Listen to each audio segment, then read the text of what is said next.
Hi guys, alright, I'm not going to take very long, I just want to do this real quick. Palworld Pocket Pair has released the Crossplay update. It just came out and I wanted to let you all know what's in the patch notes because it is way more than I expected it to be. So, like I said, update v0.5.0 has been released. In this one we have new content, which is the crossplay, and it's available across all platforms. We have a dedicated Palworld server that we are getting switched over to this, and so that way we can finally all play together. It's not going to be separate Steam and separate Xbox. Every PS5, Mac, everybody can come play with us. It's going to be amazing. They also introduced the global PAL box. I have been so excited for this. You can store your PAL data in the global PAL box and transfer PALs between worlds. I mean, this has been looked forward to and amazing, and it's going to be really wonderful with the crossplay because I know, like I said, we have two different servers. We have Xbox and we have Steam. Obviously, we all want to go to one, so the people who are leaving the other one can bring their stuff with them. So all the people on the Xbox server can just pack up their things and go with them. And it's going to be amazing. The next thing I'm super excited about is their dimensional PAL storage. It's a new storage system. It says it has 10 times the capacity of a regular PAL box, and guild members can access it, and it can also be used as a personal storage with private settings. I'm so excited to see what all this is about. I haven't had a chance to look at everything in this yet. I just wanted to let everyone know that this was out and give you these patch notes because like I said, there's so much more in this than I expected. I have just been, I was almost near tears reading these patch notes. I was so happy, I'm not gonna lie. Next, we have the cosmetic armor system. You can now equip armor cosmetically in the antique dresser. You can change your appearance without affecting the armor stats. I imagined that I had been saying that this shouldn't be too hard for them to do, and I'm glad to see that they did it. Because if you've played Ark, it's very similar to getting the skins you could put. You can have your metal armor and have a t-shirt on, or, you know, they had those specials where you could get the ones where it looked like you were naked, and, you know, those were just so funny, but it was still, so you could literally be naked, but still have your full armor. And so I'm imagining that's what this cosmetic armor system is we can make our armor look however we want and still have all the protection we wanted, no matter what we're using.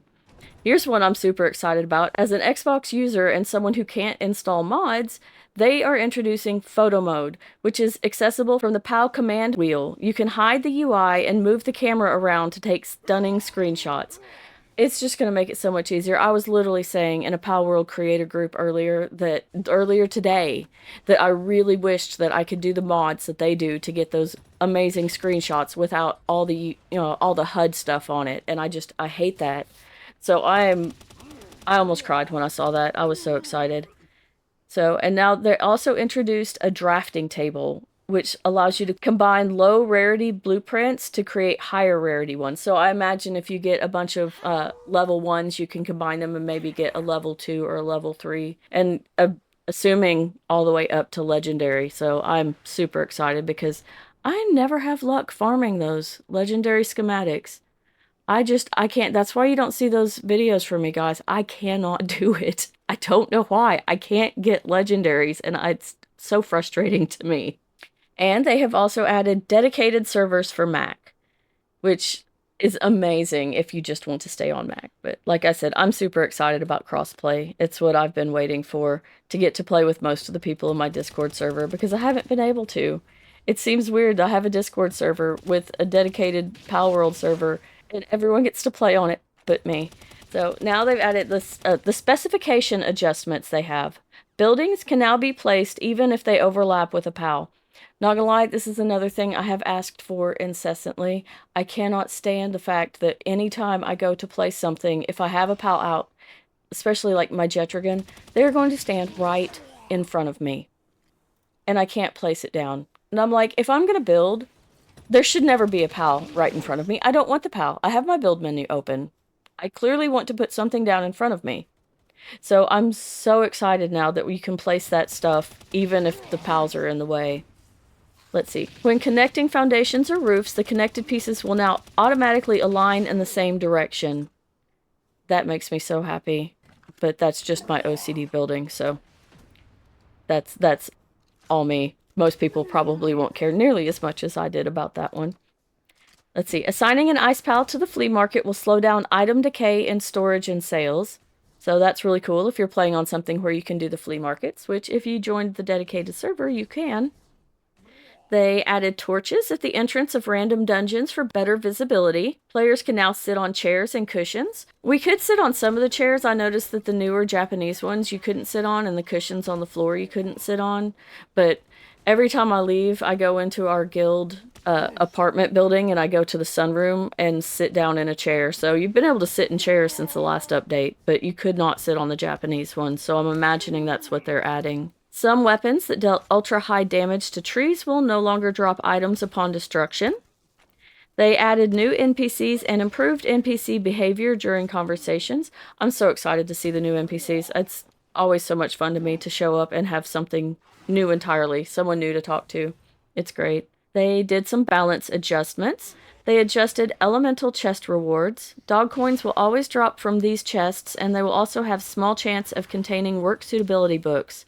That also excites me because I haven't had a lot of luck getting those either, other than doing the arrogant pal critic quests. That's about the only place I ever managed to get those.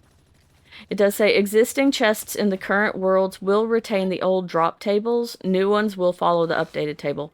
So if you're playing in a world and you do the update, the ones that were already there are still going to be the old kind.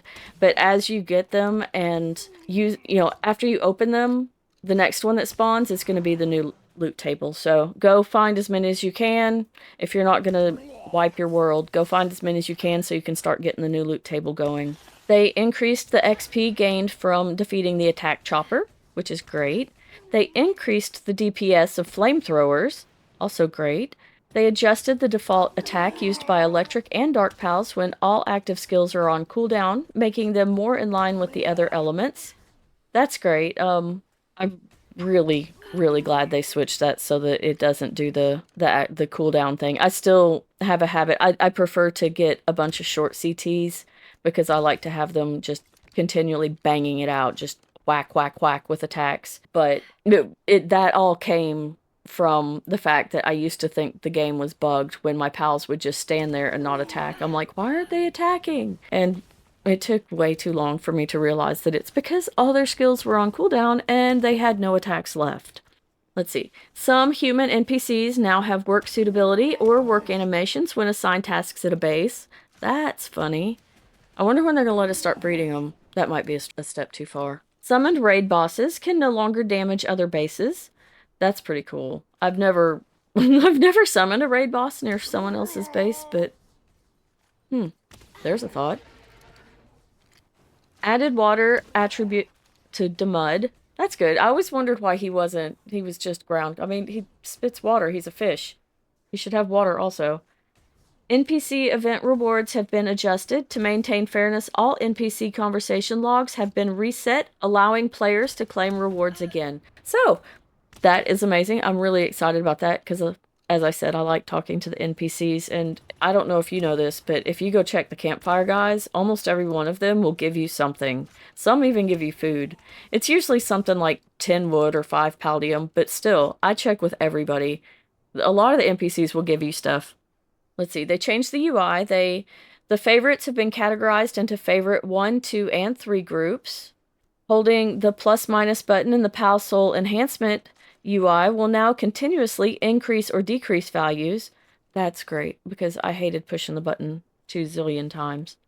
They added new sorting options for Palbox and sort by work suitability level. That makes me really excited, because as much as I love being able to sort when I'm looking for someone I need to go transport stuff really fast, I don't want to find all the level 1 transporters. I want to find my level 4s.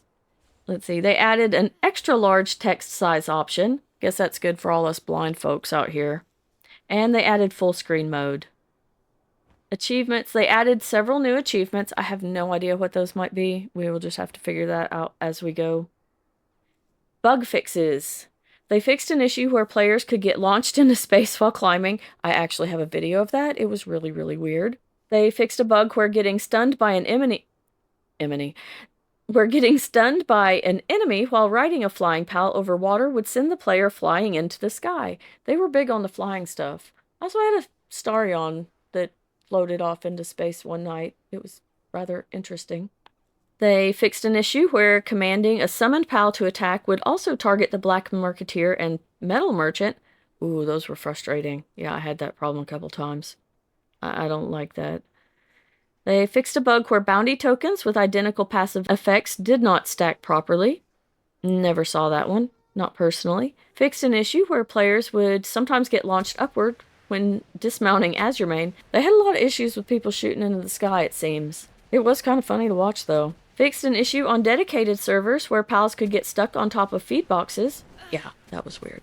Fixed an issue where raiding NPCs could attack players through walls if they couldn't reach them. That feels like some 7 Days to Die bullshit right there. Fixed a bug on dedicated servers where bounty token effects were not applied upon login. And fixed an issue where attacking some NPCs did not add to the player's crime level. And they did various other minor bug fixes.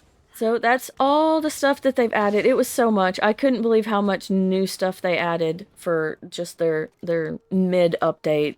It seems the big updates come every 6 months, and then every 3 months we get these little things, and they did so much more here, and I'm so excited. So that's all. I just wanted to give you all this little bit, give you some information, let you know what the patch notes include now and what all we got in case you were wondering. And just to let you know, the crossplay is live, and our dedicated Palworld server will be up and going as soon as possible. It's up now. We need to get it switched over to crossplay. It shouldn't be long. So if you're curious about that, check out my Discord or my Patreon and get information on that. And we hope to see you. And until next time, thanks for watching and keep on gaming.